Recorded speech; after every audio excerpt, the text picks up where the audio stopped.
Been following all morning.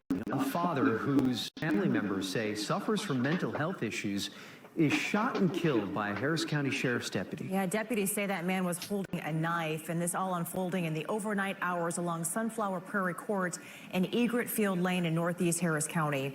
KPRC2's Kathy Hernandez joining us live. Kathy, you spoke with that man's sister. And the family says Marcelo Garcia, the family of 4, had battled mental illness since he was a teenager, and they even warned 911 before the deputy arrived.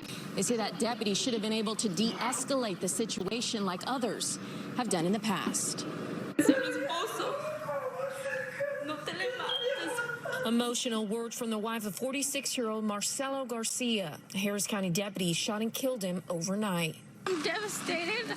I just lost my brother. His sister says Garcia was bipolar and had schizophrenia. And they sent someone who wasn't prepared.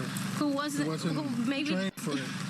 Yeah, maybe somebody that wasn't trained for it, and they killed him. Investigators say Garcia's wife called 911 just after midnight, saying he was experiencing a mental health crisis at their home on Sunflower Prairie Court. They say Garcia met the deputy at the door with a knife and refused to put it down. Tried to give him orders to drop the knife. The suspect aggressively approached our deputy. They say somehow they ended up in the street. The deputy attempted to use his taser on the subject that was still armed with this knife. The taser was not effective. According to investigators, that's when the deputy shot Garcia multiple times, killing him. The deputy apparently requested a mental health unit before arriving, but one wasn't available.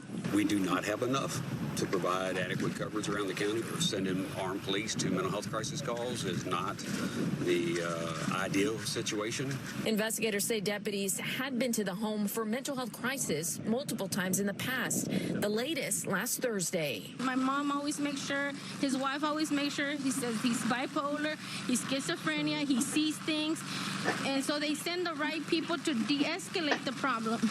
Garza says the deputy should have been trained to help her brother before pulling the trigger. There's no turning back from here. He's gone.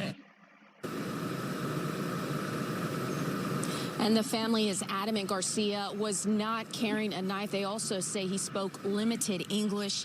The deputy, who has been on the streets for 7 months, was not hurt. We reached out to the sheriff's office, and they tell us that deputy and all deputies have received training that exceeds state standards on how to interact with people experiencing a mental health crisis. Reporting live in Northeast Harris County, Kathy Hernandez, KPRC 2 News. Kathy, thank you.